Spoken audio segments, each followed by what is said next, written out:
While astronauts explored the surface of the moon, others closer to home were probing the secrets of the Earth.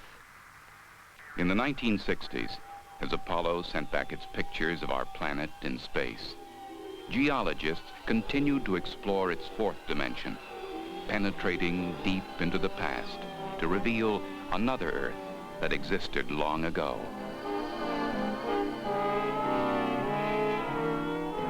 Pangaea, the world of the dinosaurs, and the origin of the present continents.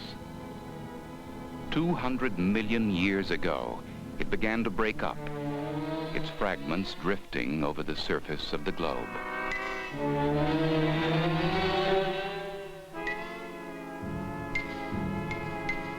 The drifting continents. With the proof of this amazing phenomenon, geology hit the headlines of the world. In little more than a century, this science of the Earth has accomplished a remarkable revolution and transformed our understanding of the land and how it came to be.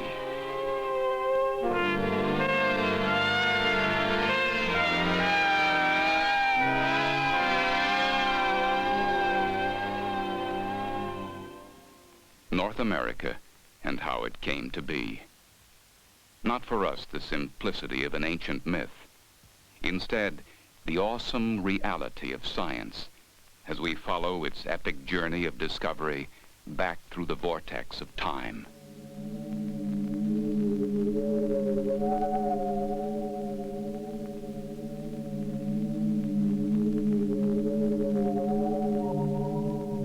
Back beyond the Ice Age, 1 million years ago, and our journey gathers speed till time is passing at 5 million years a second.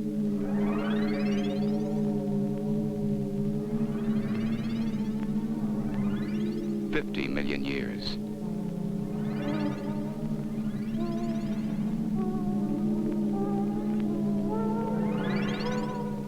$100 million years.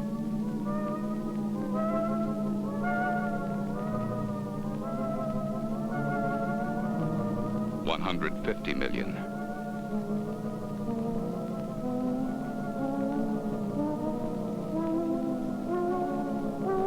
$200 million.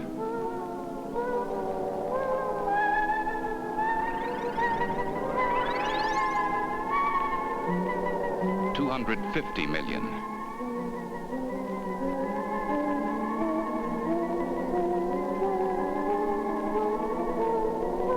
$300 million.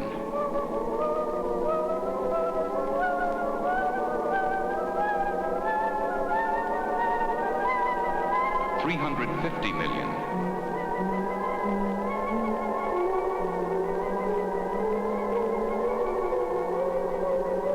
$400 million.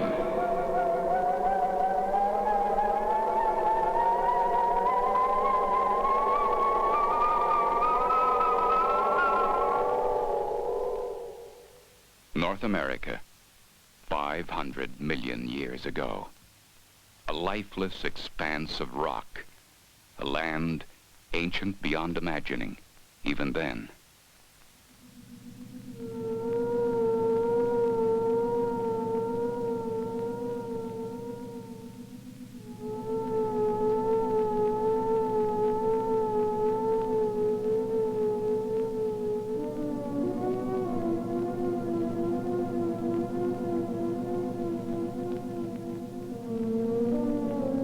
In the far north of Canada lie some of the oldest rocks in the world.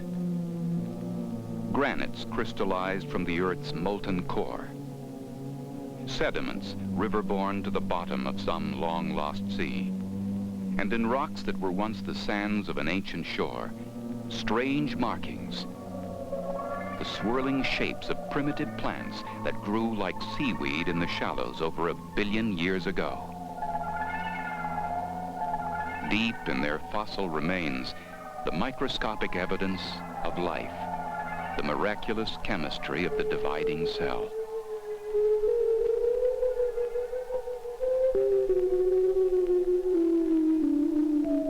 Just how long ago the first living cell divided, we cannot say. We know that life began in water.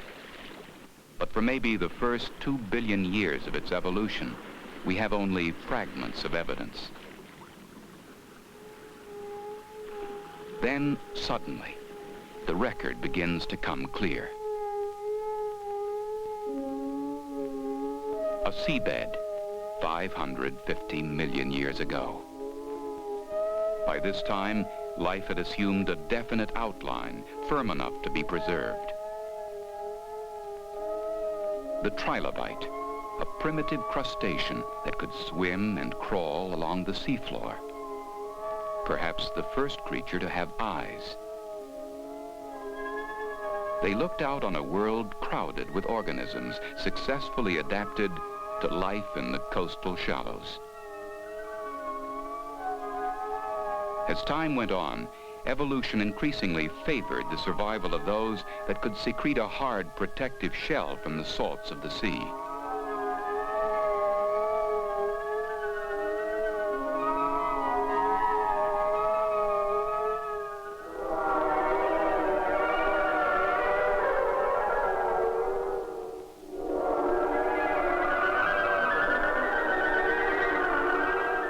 Most of these early invertebrates have long since disappeared.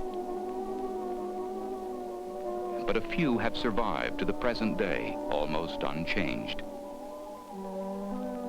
This first known flowering of life was rich and varied, but like the lily of the sea, it blossomed rooted to the seabed, confined to shallow water.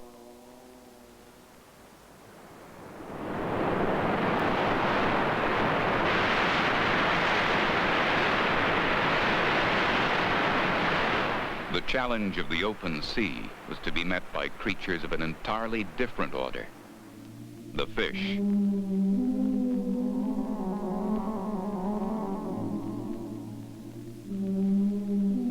Their remains first appear in rocks over 400 million years old. Like many of the invertebrates, these early fish were armored. The difference can be seen in the tail. They had a backbone, an internal skeleton that gave them a fluency of movement that was altogether new. Their descendants have dominated the seas ever since. But they also moved from the sea to fresh water, to lakes and rivers and shallow pools, and to hazards unknown in the sea. Drought, death by suffocation in a dried out pool. But where so many were overwhelmed, it seems that some held the secret of survival. And for one species in particular, seasonal drought acted as the spur to a momentous evolution. Eusthenopteron, an air-breathing lungfish, and the common ancestor of the higher animals. Here in its fins is the astonishing evidence of the evolutionary link. They stem from a lobe growing out from its body, a limb with bones articulated like fingers, strong enough to support its weight out of water.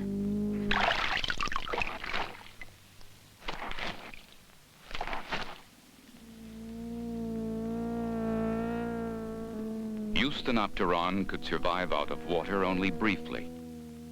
But now the pressures of environment began to exert their force to favor the survival of the most powerful lungs and the strongest limbs.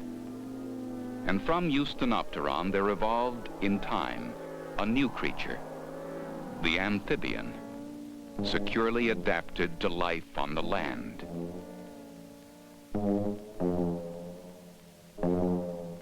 Meanwhile, a great chain of mountains had gradually surfaced along the eastern margin of the continent.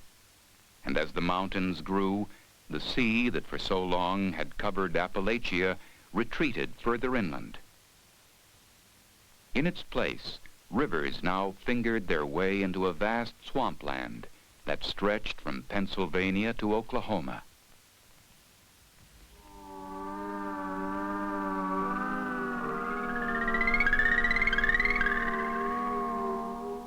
The swamps were a jungle of giant horsetails and ferns, and tall trees with trunks checkered like snakeskin.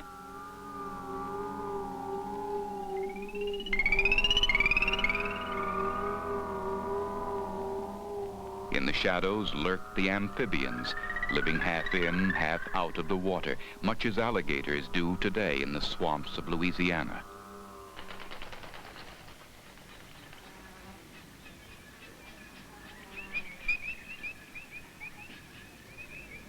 The trees are very different now, but their cycle of growth and decay is the same.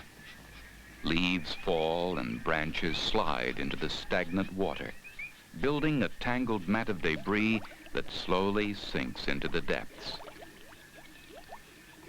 From below, escaping methane signals the start of the forest's transformation.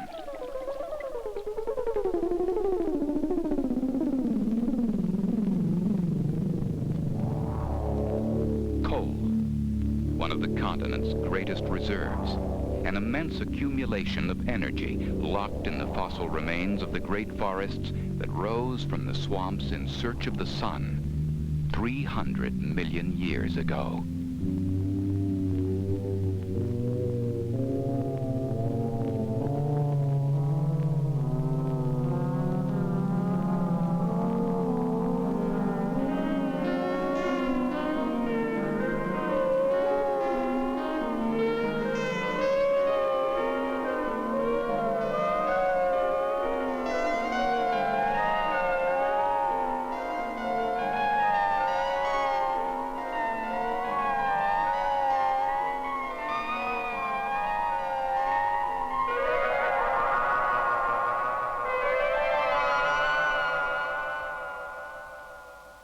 $300 million years ago, and the long process of mountain building in the east was about to reach its climax with the birth of the Ouachitas and the Appalachians.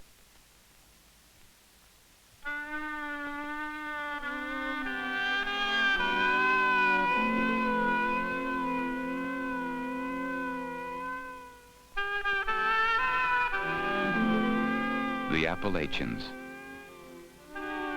So peaceful and still, it's difficult to believe they could ever have been any different. And yet, this land was once deep underwater. These rocks are the remains of a seabed the trilobites knew, raised high and then cut away by the river that flows below.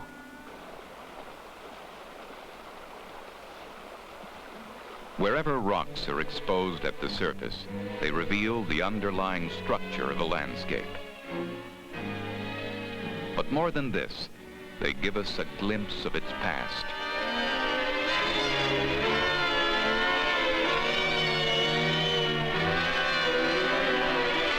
To see these violent upthrusts of naked rock is to sense the awesome power that raised this land from the depths of the sea. And to realize that these majestic crags are merely relics of a grandeur that has long since passed away. The last crumbling remains of mountains that were once as high as the mightiest peaks of the Rockies.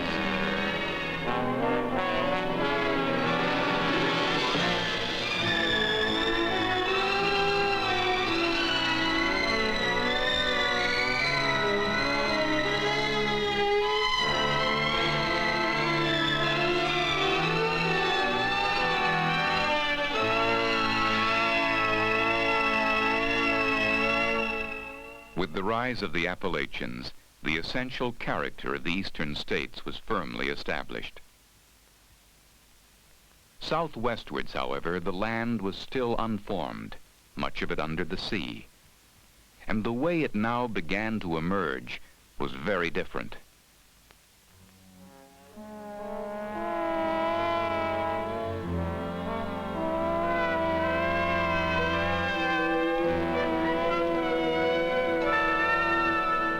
West Temple of the Virgin at the entrance to Zion Park in Utah.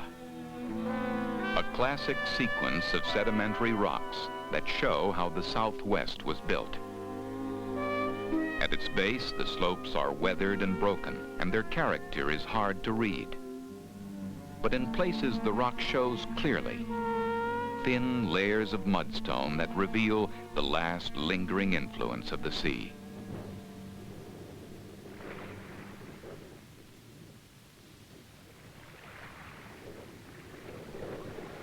With each gentle creep of the tide, fresh silt was spread across the mudflats. Grain by grain, layer by layer, the foundations of the temple began to build.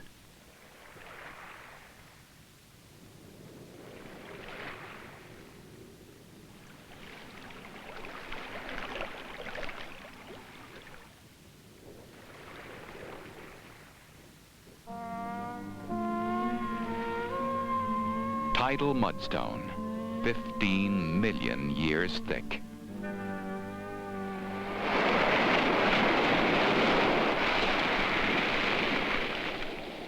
With the foundations of the temple firmly laid, the sea at last withdrew. At Zion, the moment of its departure is clearly marked. What we see above the mudstone is a sudden change in the character of the rock.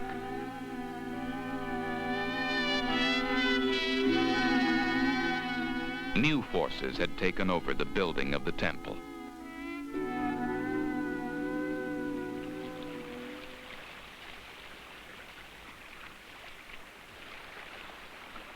The rivers that had now begun to shape the new landscapes of the Southwest spread their sediment over thousands of square miles. They must have been shallow and constantly changing their course.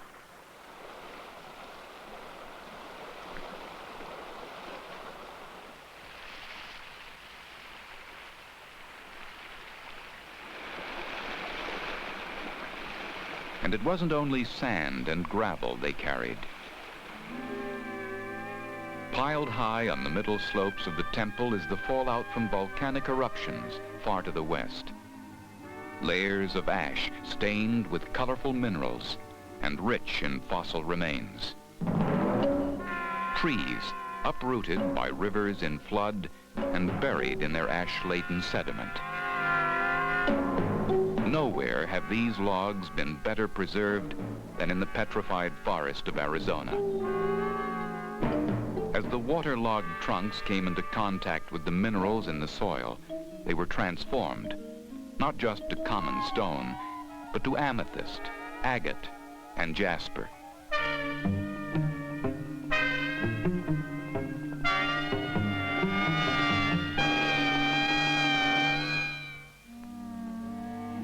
The petrified forest lies open now to the sky. But for millions of years, the logs lay deep under layers of sediment that have since worn away.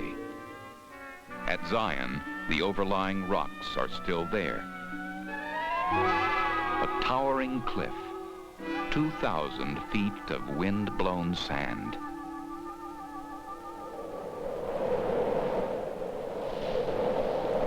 From the far Pacific, the sand blew inland for hundreds of miles, for thousands of years. Over Nevada, Arizona, and New Mexico, over Utah and into Colorado, till the whole Southwest became one great desert.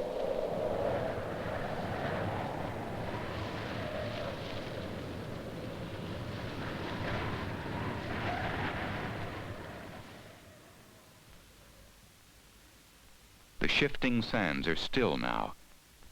The petrified dunes weathered and worn, but the sweeping curves and fluted ridges of the wind-blown desert still echo in the stone, high on the slopes above Zion.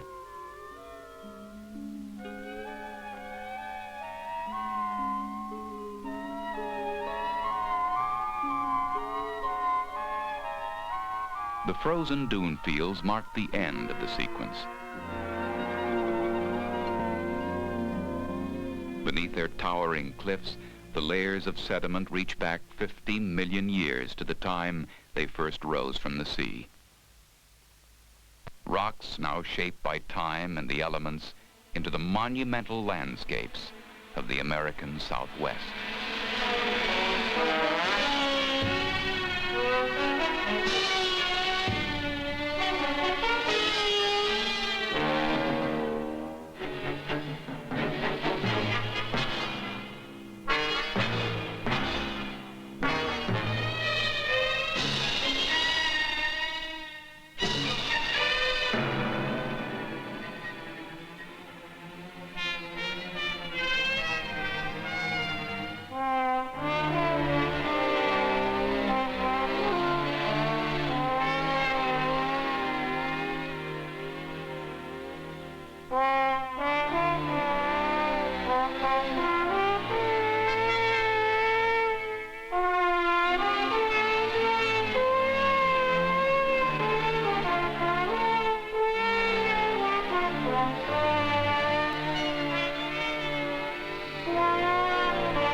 track of a dinosaur laid bare on the bed of a Texas river. And at Vernal in northeast Utah, a graveyard preserved as a monument to the creatures that dominated the earth for over 100 million years.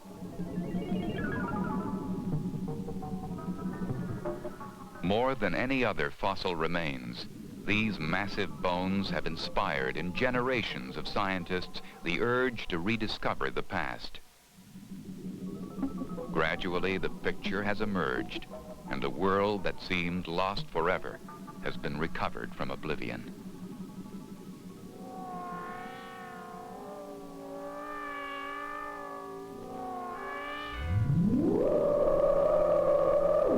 At last, a creature had evolved that could raise its head from the mud and walk.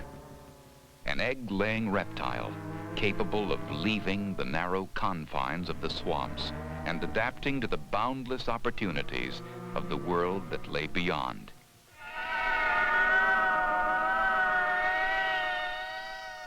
The dinosaurs.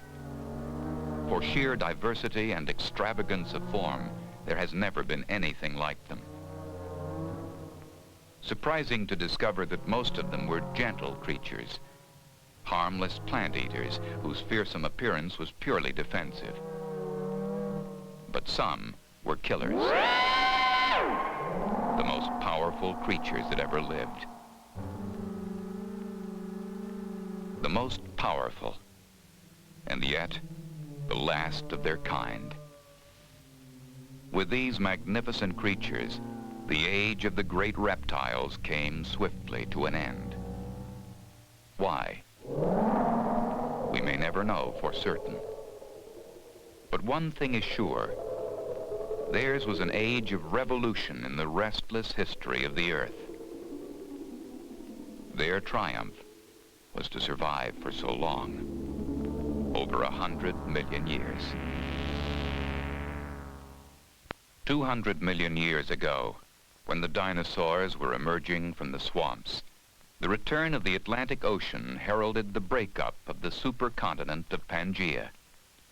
North America was gradually separating from Africa and Europe to drift northwestwards across the Pacific. The birth of the modern continent had begun.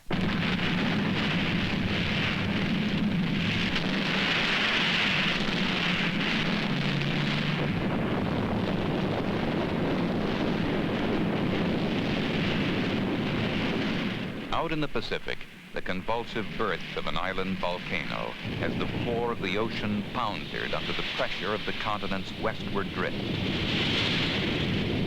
From Alaska to Mexico, the Earth's crust was heaving and warping, shearing and folding to relieve the awesome stresses of the continent's relentless advance.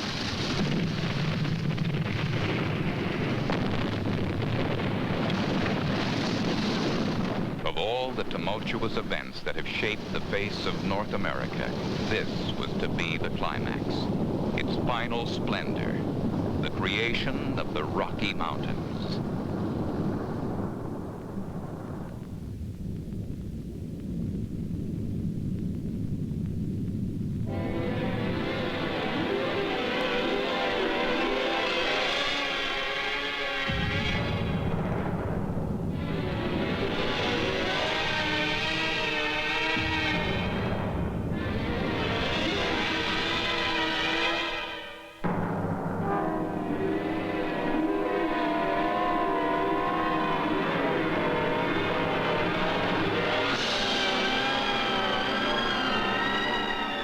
Rocky Mountains, the commanding heights of a continent, raised from its innermost depths. Mountains that proclaim in every contorted line the violence of the forces that created them.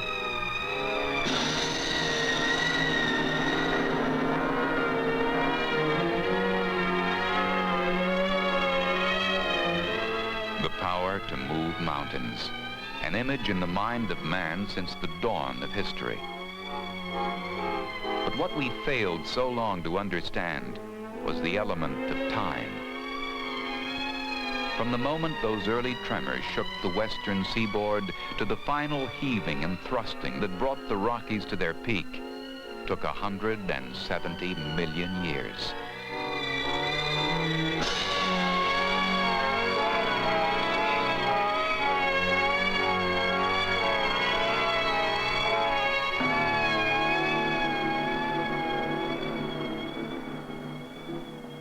Now we understand and are filled all the more with wonder at the beauty of the ancient rocks that color the maroon bells of Colorado and form the stark enclosing walls of Alberta's Valley of the Seven Peaks, and at the grandeur of granite, the thrusting pinnacles of the Tetons of Wyoming.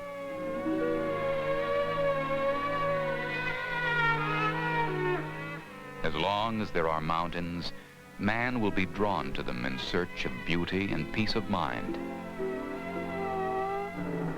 And yet, as the shadows lengthen, imagination may lead him back through the arch of time to a vision of their creation, when the air was filled with the noisome rumblings of the earth and the violent surge and leap of molten rock.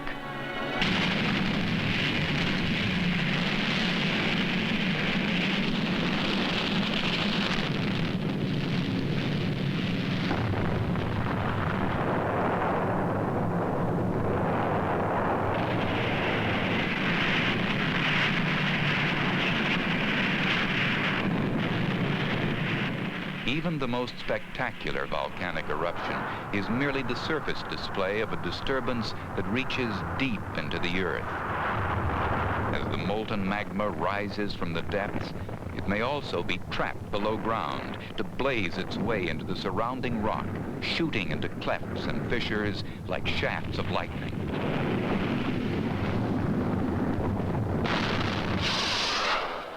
In this way, the heavy elements from the Earth's interior were injected into its outer crust to bring within our reach its precious store of metals and rare minerals.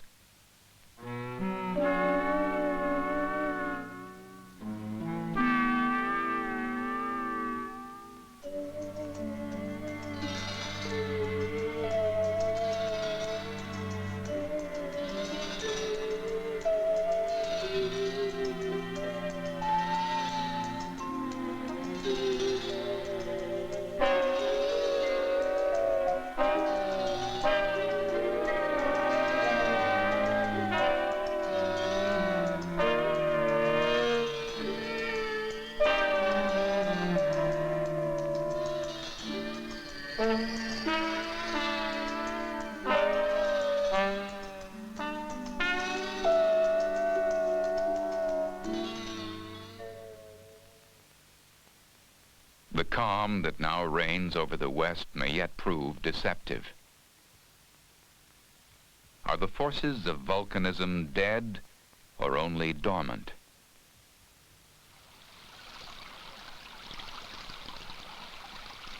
High on the plateau of Yellowstone, the answer seems poised in the balance. How fragile it feels, this crust of earth that insulates us from the fires below. How close we still are to that age of violent upheaval that created the Western Highlands and changed the face of the continent.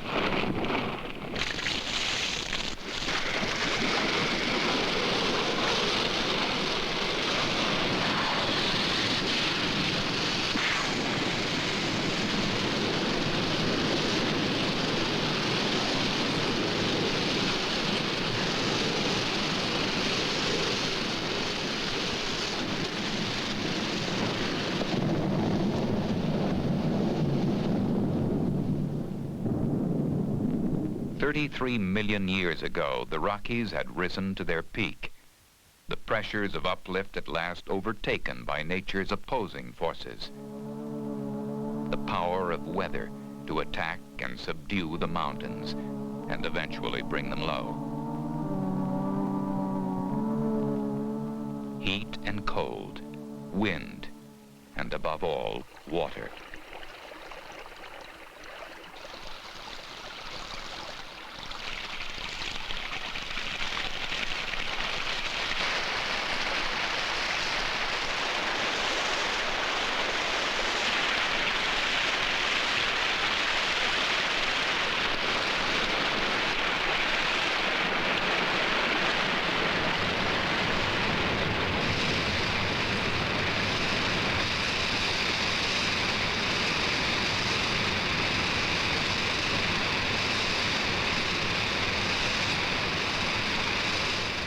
power of water to wear away rock and reshape a landscape.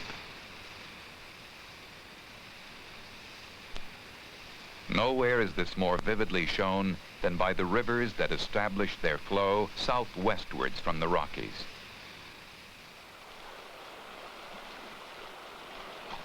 Here in the canyon lands are rivers that have sliced through the land to its very foundations, flowing through walls of rock over 1 billion years old. Yet until quite recent times, they flowed over the surface of a lowland plain. But then the land began to rise again, and their load of sediment started to grind its way deeper and deeper into the rock.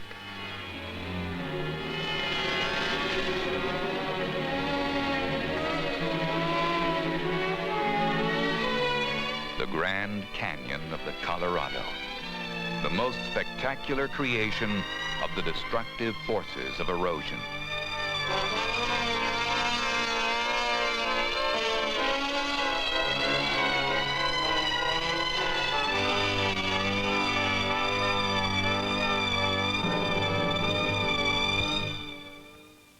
Long before the cutting of the canyon lands, the modern drainage pattern of the continent had begun to take shape. To the east of the Rockies, the continuous outwash of sediment built the high plains and spread over the central lowlands. And as rivers from east and west came together to flow into the Gulf of Mexico, there began to form a great delta. As the delta grew, the coastline was extended by an immense accumulation of silt and sand, porous rock that was to reap a strange and fabulous harvest from the sea. Offshore, as always, the constant rain of silt and organic debris, microscopic grains of pollen from the land, and from the sea itself, the minute bodies of dying foraminifera and diatoms, falling to the depths along with clumps of algal weed, falling through the darkness to their burial ground. Layer piles upon layer and sinks into the depths till the debris is sealed under an immense weight of sediment.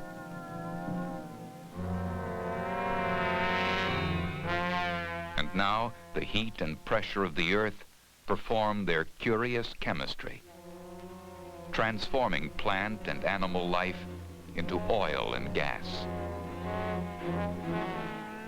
Once formed, the petroleum under pressure seeks its escape, rising through cracks in the enclosing rocks till it meets a layer of porous stone.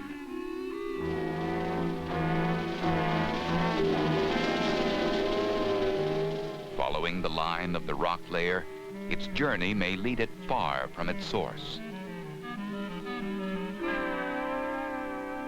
In this way, oil and gas came to rest in the delta sands of Texas and Louisiana, and in similar reservoirs throughout the continent, trapped below ground by impenetrable rock till the day their energy and power would be discovered.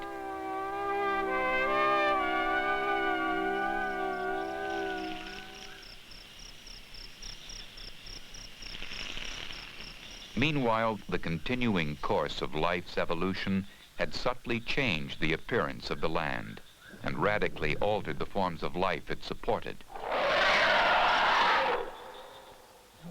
With the extinction of the dinosaurs, the mammals had evolved with astonishing speed as the dominant order of the animal kingdom.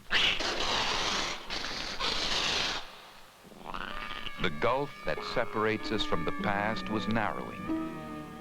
Life was gradually coming closer to the forms we know today.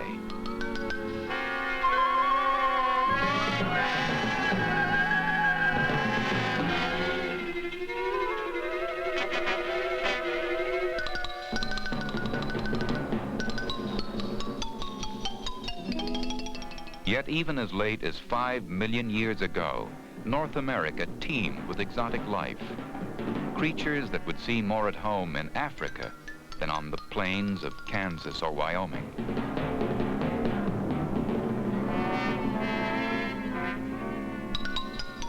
gap between past and present had narrowed, but not yet closed. 1 million years ago, the balance of the seasons began to change. The grip of winter tightened year by year, till the land lay shrouded deep in ice and snow.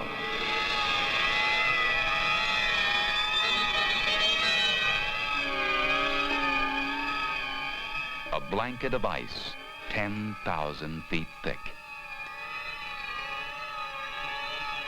4 times it advanced over the continent, scouring the surface of the lowlands and carving the imprint of its passing high among the mountains.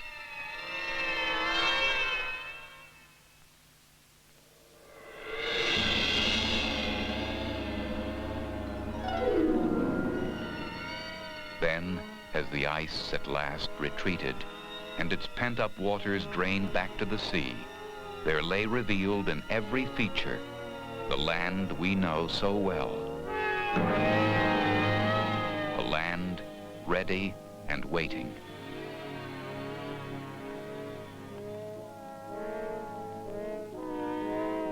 High on the rolling uplands of Wyoming, the desert sands drift out towards a distant sea of grass and lead us to a final encounter with the past, just 10,000 years ago.